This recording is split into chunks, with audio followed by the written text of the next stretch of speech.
There's all kinds of interesting like realignments going on politically in the cultures because even though Republicans have seen not insignificant gains with Hispanic and Black voters, there's been an interesting realignment of women in the suburbs towards the Democratic Party, and that started even before Dobbs, but now it's like more significant now. So even though they've talk about the Palestinian issue, what's about the winning position, Kyle? You're Biden right now. Yes. If I'm Biden, late.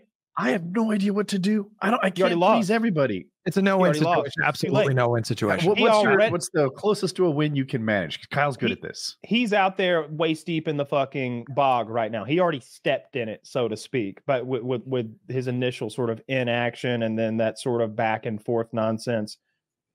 Well, you say inaction, but his administration were directly involved in negotiations for 2 previous ceasefires. So they've been very active with... All I see is buildings and rubble and bodies and dead babies. And so if you tell me there was a ceasefire one day, they're like, oh, was that when they found the bodies, when they had the ceasefire? You know what I mean? Like, I'm not hearing it. I'm hearing dead babies. Most fires are for making TikTok videos. What I see is Biden who can't keep his dog on a leash. That's what I see. I see Biden... Okay. I see, and not only that, he's like patting him on the back a little. He's not America's dog, though. He's not. He's not. He should be, though. Well, he should be. They, like we do give him a substantial amount of money each. Well, we give them $3.5 billion each year, but that represents about 17% of their military budget. If we stopped all weapon transfers and financial aid tomorrow, they would still be going out. No, they ran out of ammo. Let's do it. They would forge. You don't think that a country like China or Russia is going to try to step in immediately to fill that void? Like, for sure. So like, you can't, like, there's this idea that Biden can just literally force Israel to do whatever he wants them to do. And I don't think that's true at all. I think he certainly can, because I think that Biden has, he's like, all right, well, I can do this with Saudi Arabia, or I can say this to Iran. We can change our stance on our defensive packs. You don't get the new Ares missile system. We're not going to bring our boats and provide you anti-air cover from all those drones that are coming from the Houthis.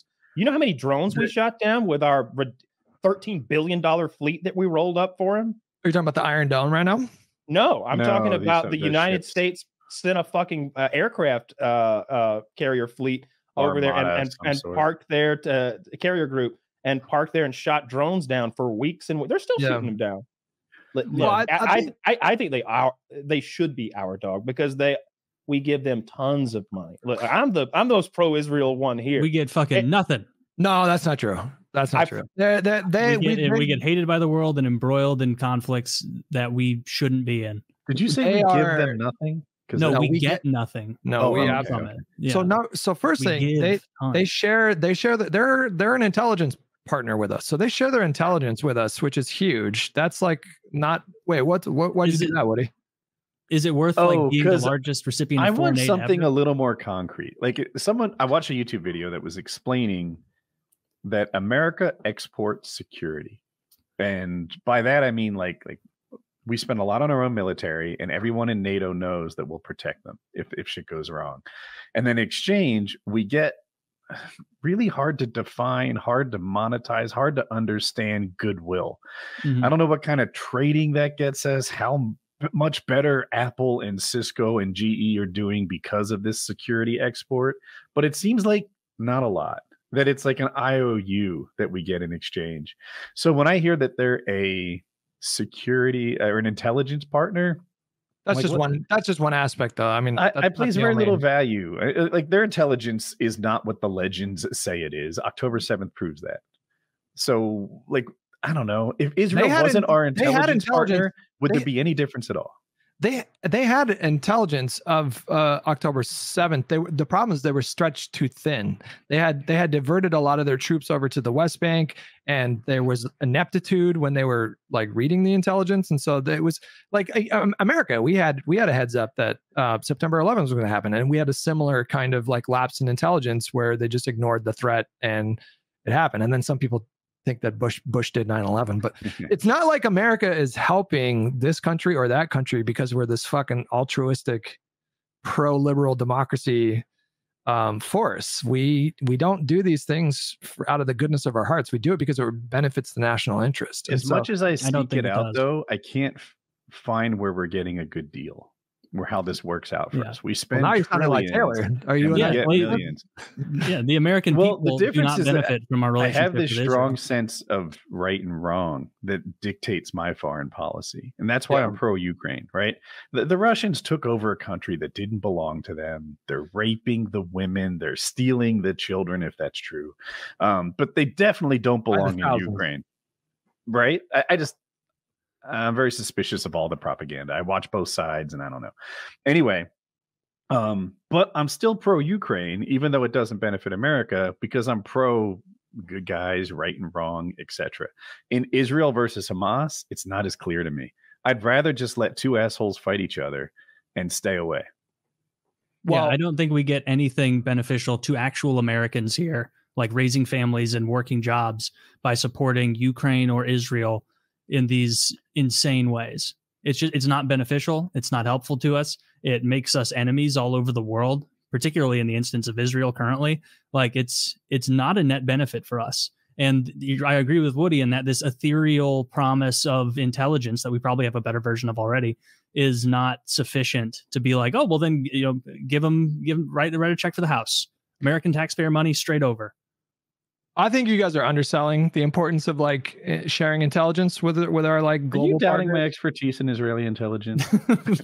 Wow. Like what do we really like? What have we concretely gotten from them that would make it worthy that they've been the largest recipient of foreign aid for the past 80 years? Well, look at the region of the world, and then look at like who can we possibly. I mean, it's in America's interest to have international partnerships all over the world.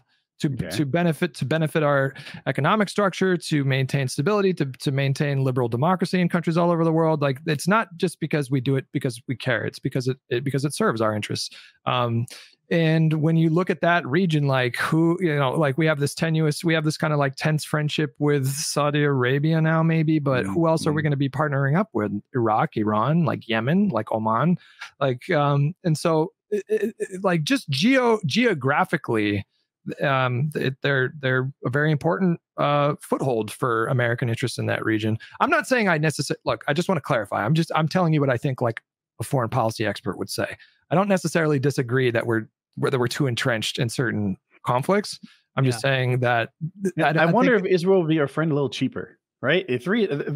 Taylor said they're the largest beneficiary of our foreign aid over the last so many years. I don't know who is that true? Is that by right? a lot? Yeah. Okay. Number two is Egypt, and the reason for that is we basically paid off Egypt to normalize relations with Israel, so it's almost tangentially related to that. Cumulatively, it's been I can't say that word. It's been over a little over $200 billion that we've given them over the last several decades of. Are you telling me Israel wouldn't be my friend for 50 billion? Like, did it have to be 200 billion? Did it have to be that outrageous? What about 10 billion? What if it was just some smaller number? I feel like we're getting a little bit hoodwinked on this terrible deal. Yep. Well, a lot of it. They are good businessmen. A lot of it is like boomer. When you talk to boomers, your average boomer, they are gonna like fiercely defend Israel because they remember Israel in the context of like fleeing the Holocaust and for a lot of them, it's worse than that. Are you talking about the evangelicals? For a lot of them, it's about prophecy. For a lot of them, it's about biblical script. You know what? The magnet on my grandma's refrigerator said, my God's a Jewish carpenter. All right. They fucking mean that shit. They're ready. Those old folks, you talk to a 70-year-old Southern Baptist, he's ready to go over there and dig through that rubble so we can finish somebody off. Like, they love Israel.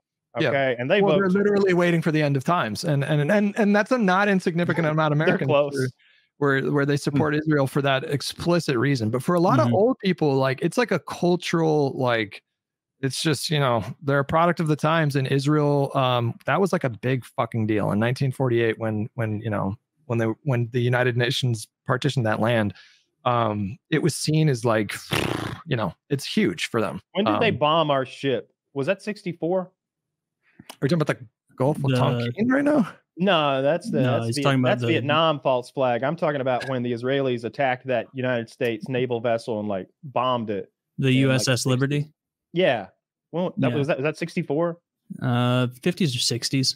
Yeah, I don't remember. Whoops. 67. 67. Yeah. It's also like an interesting. We're like Dresden, for example. When we bombed Dresden, we killed I think 50,000 people in 2 nights of bombing. The firebombing of Tokyo before Hiroshima, we killed 80,000 Japanese in 1 night of bombing.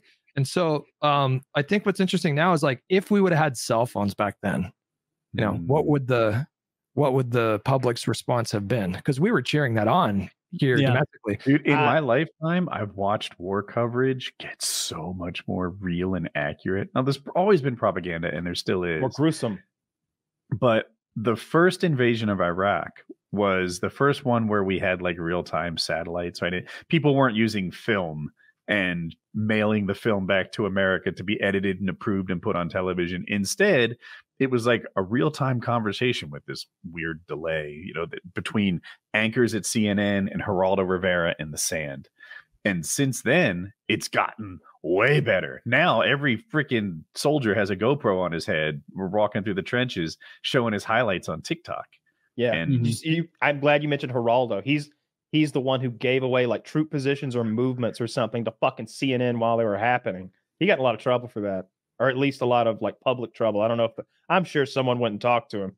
They really got fucked up in Desert Storm though, so I mean I don't know if it made a difference. That was a big W. That was a big W for the home team. Fast W. Man, that was actual mission accomplished in 30 days. That's one of the reasons George W. Bush gets you know kind of 2 thumbs down for me on that regard in particular, because for those of us who have ever played like, you know, Dark Tide, Vermintide, once you play a map and you got it down, you can go back and knock that one out easier and easier every time. Sure. We had just done that shit. And it wouldn't be so bad. It's his dad. It's literally his dad. We say we're not I like the American way. No monarchies or dictatorships here. So okay, so then that guy's just a vague connection of nepotism and backhand deals.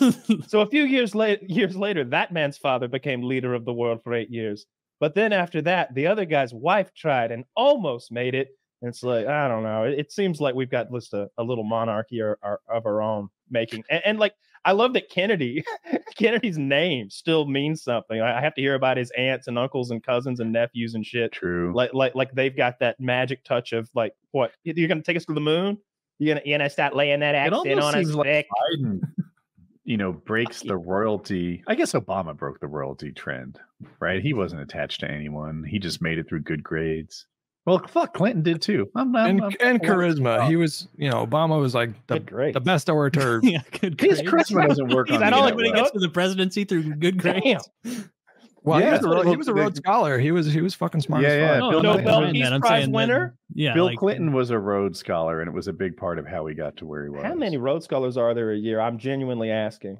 By the way, you were right earlier. We sell like 300,000 Fords to China a year. Yeah, I thought it was more than you said, but a lot of cars. It's more than 2. You were fact checked wrong. Yeah. I just couldn't imagine that. I thought there'd be tariffs. One. I choose to believe. I noticed that number skyrocketed around Trump's presidency. I think maybe he made some deals. No, I just made that up. No, I did want to say, like, seriously though, what do you think? What do you think the best case scenario for Biden to handle Israel? Because no matter what, fucking 30 to 40% of people are going to be heated. As my take. I honestly, I hate to say it, but if you go back in time, what if he immediately sent a force in to lock things down and keep both sides at bay? Send American troops into Gaza? Yeah. No, that's a bad move. Americans don't have an appetite for war. We're not, and to stop Israel from getting their revenge, like to me, what I really want to you make everybody mad that way. Israel kind of wins, but not like this, right? How many people have they killed? 30,000? Is that a good number? Roughly. Way a low estimate. Yeah. Okay. I like 30. They lost 1,100, right? I'm going to give them 2,500. 2,500, right? Send a message. You mess with me, I take 2 for every one. And call it good. 30 for everyone. This feels the goal of war has never been proportionality, though. So, like, I feel like this is a really weak argument. Like proportionality for proportionality. Okay, I suggested you double up. Compound for the proportionality. Well, but like when America entered World War II, we didn't go in there thinking like, okay, we're gonna kill 50,000 Germans. It was like the goal was we need to stop the Nazis and the Japanese from taking over Europe and Asia. Absolutely. And when it comes to the objective in Gaza, it's eliminate Hamas. Right. There's a problem with every idea, but I don't know if our goal is total war, right? Which is what you sort of suggested. Our goal is peace. So how do we teach them a lesson and then have peace afterwards? Hamas have been wholly dedicated to the proposition of killing or expelling every Jew from the river to the sea, Greater Israel. They envision ruling over Greater Israel through Islamic law. They are not. People don't like hearing this. People want to hear like permanent ceasefire. I don't know what that means. Yes, no, I don't. I really don't. Like it means a ceasefire that doesn't end. A ceasefire is by definition a temporary pause in fighting, and then you can springboard off of a ceasefire to negotiate a lasting peace.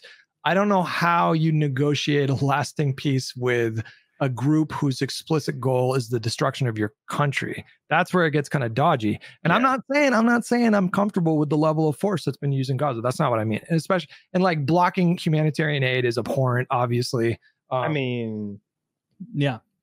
Depends what they're trying to do. We don't know what their goals are. They may be trying to exterminate the people, in which case, it's going pretty well. They clearly want to get them out of there. Aren't they about to invade a different region? Is it called Rafah or something? It's in southern Gaza, yeah. Yeah, I think they're going to push them all out. I think the way they're bombing that place, it's not the kind of bombing you do where people move back. Yeah, right? it's like scorched earth. So which companies are going to be coming in there to fix things? I know which companies. We all do.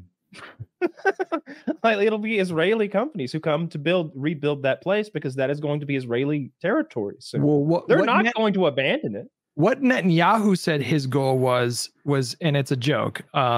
It's just as much of a joke as like Hamas's idea of like permanent peace. But Netanyahu has said that his goal is the destruction of Hamas first and foremost, which he says we're only like 6 weeks away. But eventually after that, he says they're going to establish basically a permanent military presence in Gaza, and they're going to install a puppet government, which for obvious reasons is just that's not going to work. Obviously, I think it's more likely Zelensky gets some of his land back than the people in Gaza do. You know what I mean? Well, that's why it's important to have like international pressure on Netanyahu to not like the only solution for like lasting peace would be a 2-state solution. It can't be a 1-state solution. That's just off the table. Like it has to be a 2-state. I mean, we're the international pressure though, and all of our politicians are bitch made around Netanyahu. Well, there is pressure from American politicians, including Biden, to pursue a 2-state solution. That is quote a permanent ceasefire. Would be like Palestinians have their own state, and it's like now he knows what a permanent ceasefire is. Now he's defining it. See, they're like even like the people that say like Biden should force a permanent ceasefire. I don't know what that means. Like if Hamas are going to continue rocket fire into Israeli civilian like centers, because that's what they do. They fire thousands of rockets. You know, they have their Iron Dome and they have really good defenses, but they're constantly under rocket attack from Hamas. Or if they continue to plan October 7 attacks, how is that? That's not a permanent ceasefire. Dude, the simplest solution is we do not belong in this eon-old ethnic conflict. Like what? Like there's nothing beneficial for American people, normal American people over there for us. It just embroils us in nonsense and costs us money. Taylor just made me think of something. I was trying to figure out, I was even asking Kyle, hey, what is the political win on this? I think if we followed Taylor, and I guess mine, non-interventionist strategy, and you get a lot of negative press for a couple of weeks, then it would blow over like it was Afghanistan. No one's talking about Afghanistan as an election issue right now. Oh, was it a bad withdrawal? Yeah, it was. It was several years ago, and no one gives a fuck today. Mm-hmm. But a lot of the biggest like donors to people like Trump, Biden, whoever, like they have like a vested interest. Like Sheldon Adelson, he like funded the whole Republican Party, and he's like that's one of like Israel's like his big issue, and so they're not going to go against their big funders.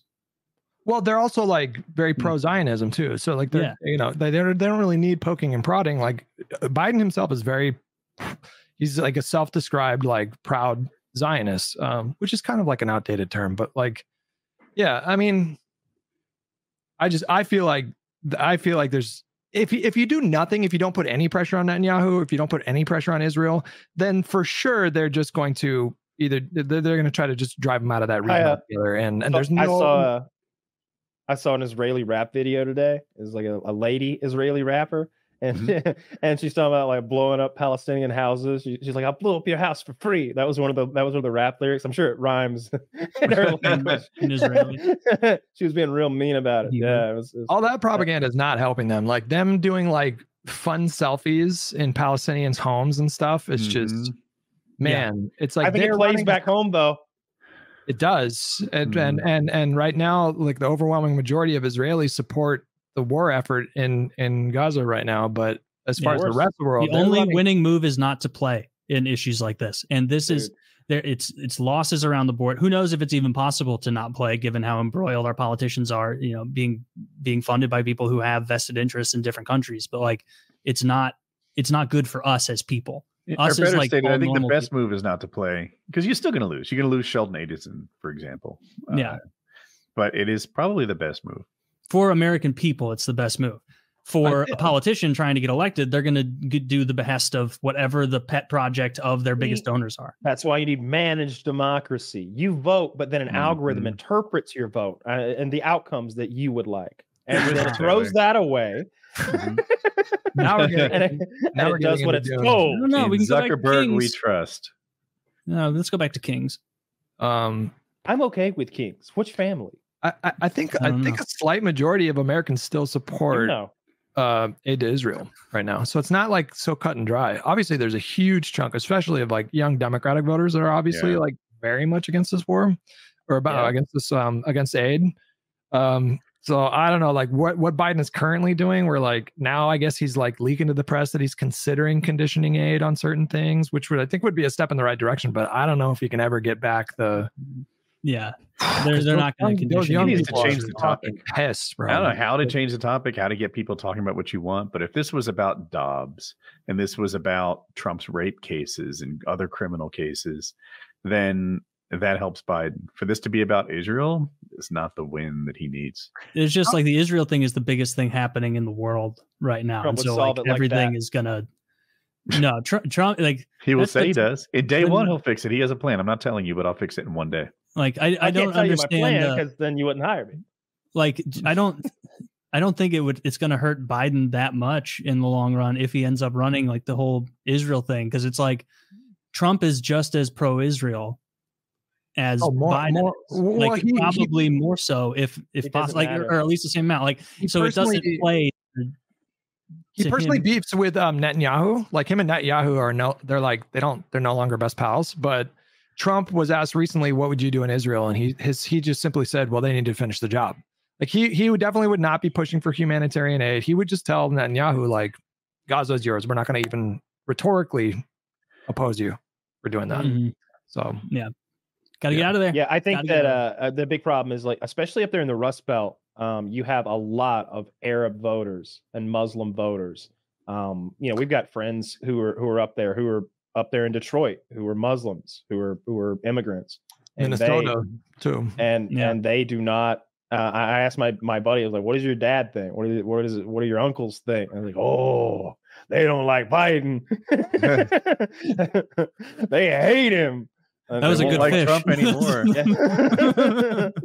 There's a lot. If there's one thing that young left-leaning voters or potential voters are really good at doing, it's not distinguishing any difference between the parties. Like Republicans, I think, they get energized and they have some elections where they don't show up as much, but like they understand, I think. Like I actually kind of respect if you're a Republican who doesn't like Trump, you might even think he's like somewhat of a threat to democracy, but you're just not going to vote for Biden.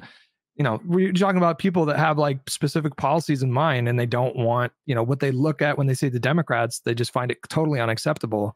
And with young people, something like the Israel stuff happens and they just and there's so much fucking TikTok propaganda and so then this narrative gets constructed where it's like that, two sides of the same coin. Biden is basically no different from Trump, but when you look at the policies, they're just like you said, Taylor, totally different policies, like completely different policies. There are caverns and universes between the parties, but young people just get convinced like it's all the fucking man, bro. It's all the war machine and the only thing they're seeing on their feed, and they see that people who say what they're saying are getting a lot of positive feedback on it, and so they want that too.